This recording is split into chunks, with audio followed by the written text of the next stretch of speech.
How to recover Snapchat account without email or phone number. Hello everyone, I am Vishaka and welcome to our channel. Now let's get right into the tutorial.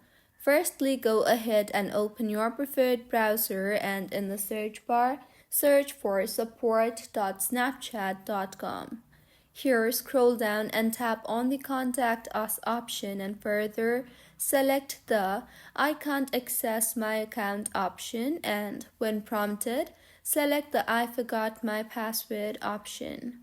You will then see the Need help with something else option. Tap on Yes and you will further be required to fill up the form shown to you.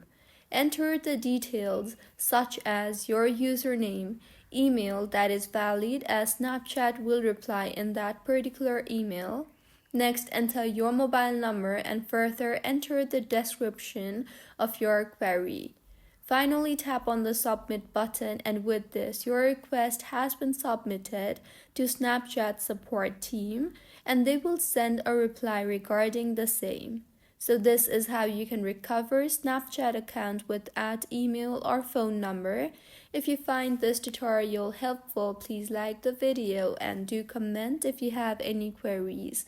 Also, do subscribe to our channel for more helpful tutorials like this. See you on the next one.